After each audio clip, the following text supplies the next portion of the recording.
His Excellency Salva Kiir Mayardit, President of South Sudan, is a great man.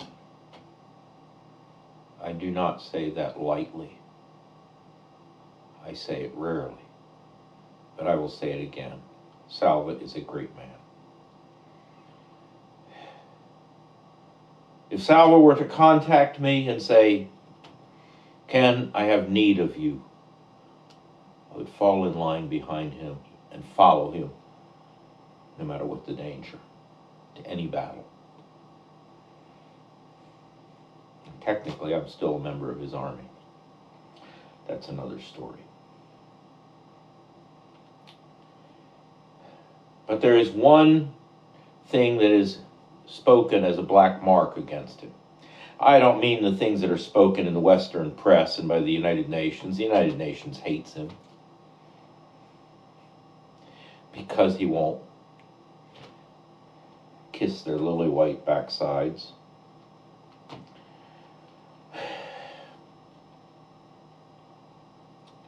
And they say bad things about him, and it's lies. Even the worst slurs, they're lies. Cover that maybe some other time. But, yeah, that other one, that's a lie too. I know you say it's documented and you've got photographs. You misunderstand what you're seeing. It's a lie. But among those who would otherwise respect him, the people of South Sudan, political people, especially in South Sudan, there's one thing that is held as a mark against him, and that is that he is alleged to have rebelled against Dr. John Garang. But that is not true. Now, how would I know such a thing? How can I make such a confident assertion that it is not true? Because I was there. Not only was I there in Rumbek on that day, I was actually the instigator. Well, with a few others. But that was not Salva's rebellion. That was something we did. Not against John Garang, but for an entirely different reason. A fairly deep strategy that is still misunderstood to this day. And it's time to set the record straight. And that's why I'm telling you this true account of what really happened that day in Rumbek. In the earliest days, literally days, of an independent or semi-independent South Sudan, that in the time between Dr. John's inauguration and Dr. John's untimely death on the border of Uganda, coming back from Uganda, that Salva had led a rebellion that was only stopped when Dr. John courageously went directly into Rumbek and confronted Salva, da-da-da-da-da. Well, it didn't quite happen like that. This is the story of the Rumbek Rebellion. And it is not what people rumor it to be. It is actually very, very funny.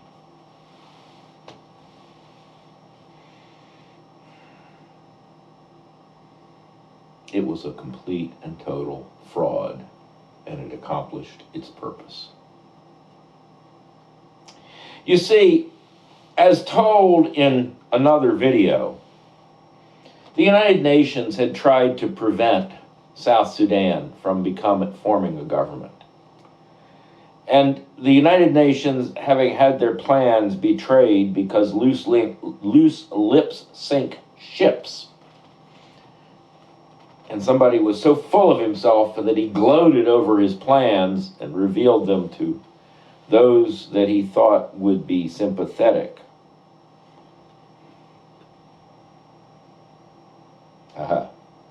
And weren't. So, secretly, the officials of South Sudan formed a government. But it was a secret. But John Garang had been inaugurated, according to the Comprehensive Peace Agreement, had been inaugurated on July 10th, 2005, as first vice president of Sudan and president of Southern Sudan, an new autonomous region. Salva Kiir was the vice president of Southern Sudan, and the lineup in Khartoum, the national capital, was Omar al-Bashir, president, Dr. John Garang, first vice president, and Osman Taha, second vice president. Now, Omar al-Bashir and Osman Taha compete with each other as to who can be the most vile and vicious genocidal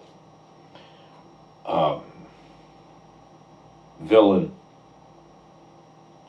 Between them, they are responsible for all the genocide in Darfur and the Nuba Mountains and Blue Nile and South Sudan.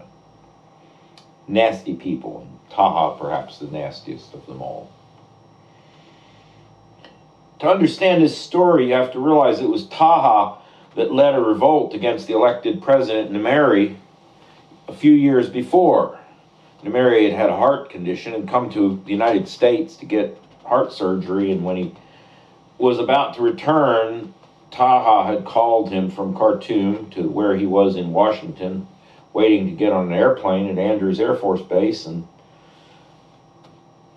told him, or maybe it was at Dulles, but regardless, Taha had told the president, Numeri, at that time, that if he returned to Sudan, to the nation of Sudan, to the Khartoum, the capital, that Taha could not guarantee his health. It's the kind of man that Taha was. It was obvious what the hint meant. So, this was the lineup. On Friday, Dr. John was slated to fly from Khartoum, the capital of the nation, to Rumbek, the provisional capital of the South, to take command in the South. And on Thursday, the newspapers in Khartoum announced with great glee that Osman Taha had announced that he would be traveling with Dr. John to Rumbek. Now that was a problem. That was a big problem. For one thing, they had this government form, but Dr. John had to put his seal of approval on it.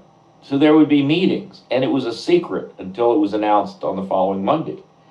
And they did not need Taha interfering with all of that. But the second reason had to do with language. In the Arabic newspapers, it didn't say Taha was coming to visit South Sudan. Where the word visit appeared in the English newspapers was an Arabic word that can mean visit, but the primary meaning is to arrive in triumph as a victor, as a military victor, claiming the territory that one has conquered. That is not appropriate for Taha to be saying. And many of the people there spoke Arabic, and they knew exactly what Taha was saying. That was the second big problem. But in addition to that newspaper headline, there was another problem. In the newspaper stories, it said that Dr. John had announced that the SPLA, the Army of the South, was being disbanded because it was no longer needed. And he was telling them all to stand down. A total stand down of the Southern Army. And he said that he was doing this having consulted with Self-Akir on this matter, that Self-Akir had agreed. But everyone among the leadership in Rumbek knew that there had been no such phone call between Dr. John and Self-Akir. Something was very, very wrong. And so after breakfast, just as everyone is coming exhausted from this long meeting where they had formed a government, and everyone's going, Dr. John has betrayed us. Dr. John has betrayed us. What will we do? What will we do? And there was total discontent. Now you're thinking, because there's discontent, there was a rebellion. And just wait. So they went there and we all sat down and said, wait, calm down. Let's analyze this. So they told us about the headline and they told us about the meaning of the Arabic word. And they told us about this phone meeting that never happened, but John Garang lied about it. And my friend who was with me, for this we can talk about a friend by name, who's Henry, he said, I just got one question. Has Dr. John ever lied to you before? No, he's never lied to us before. We don't know why he's lying to us now. Wait a minute. He's never lied to you. And now he's lying to you. Do you trust the phone system? Well, no, the Arabs are listening in. There were like 3 different phone systems you could use. I'm not going to go through them here, but they weren't landlines. It was different, cell phones and satellite phones and so on. The Arabs owned all of them, and they were listening in. So there's no way you can talk back and forth without being listened to. That's right, yeah.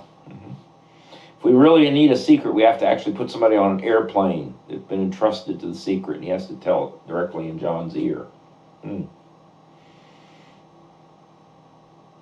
So if Dr. John wanted to send you a message, he would have to send it in code. But we don't have any codes. You should have set up some codes, guys. But they didn't. They don't think along those lines. Have it occurred to you that maybe Dr. John is sending you a message in code? Well, how would that be? Well, he lied about the meeting, didn't he? Yes. The phone meeting with Selfa. Yes, he lied. Oh, that's terrible. Wait a minute, stop. Yeah, he lied. And he said that he ordered the army to stand down. If he lied about the meeting, isn't that, and he knows that it's a lie, doesn't that say that maybe the other part is a lie also? Oh, so the stand down order is a lie. So we don't stand down. We just, everything's fine now. I go, no. I go, that's where I chimed in. No. It's not fine. Because if you just chill out, then Taha's going to show up.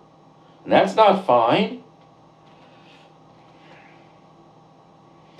And everybody will realize that there was some secret message and know what it was and so on. So they said, so what should we do? And we said, do what you were doing. Get angry. But we know it's not a lie. That's right. But you need to get angry. Well, why would we get angry? Because you need to get angry. Finally, they caught on. So we staged a rebellion.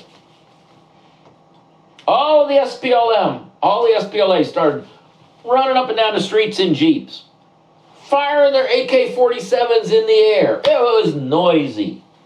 There were soldiers everywhere. They invaded the UN compound where no one was allowed to come in with guns, and they took the UN officials hostage. I mean, they didn't line up in a corner. They let them go about their business, into their tent, out of their tent, and all that. But they were being guarded not by the blue helmets now, but by the SPLA, which was watching everything they did. We're in charge now. There's been a revolution, under the revolution, and we're in charge now. It was glorious. It was chaotic. It was a scary revolution, and there was a rebellion, and the UN sent message after message saying, send thousands more blue helmets to suppress this rebellion, da da da da da. And Dr. John said, it is my duty to go there. Perhaps they will kill me, but I will die a patriot. I will go there and see what their grievances are. And perhaps, just maybe, I will live through it and be able to bring peace. But Osman, my friend, my dear friend Osman, you're welcome to come with me as you planned. But if you come, I cannot guarantee your health. It's Osman's own line. So there were 3 circles on the pavement for the welcoming ceremony. One that was supposed to be for Dr. John, and he stood in his. And I was right there, as close as I am to the cameras, taking pictures with my little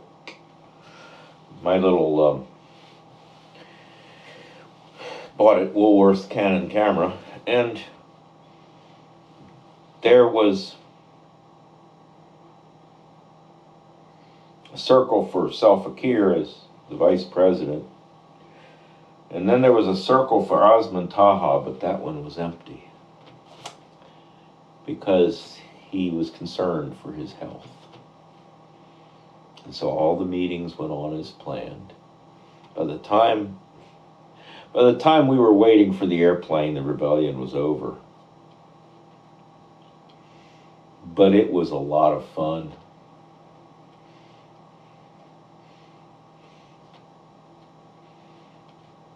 It was a lot of fun. It was a complete college fraternity stunt with real soldiers and real bullets. And it was not a rebellion. It was a fraud, and it fooled Taha. And that's all that we were trying to accomplish, was fooling Taha. And we did. So no, Self-Fakir did not rebel against Dr. John. He did exactly what Dr. John wanted and what Dr. John had indicated in the coded message. Make it look dangerous. And we did. So that's the story.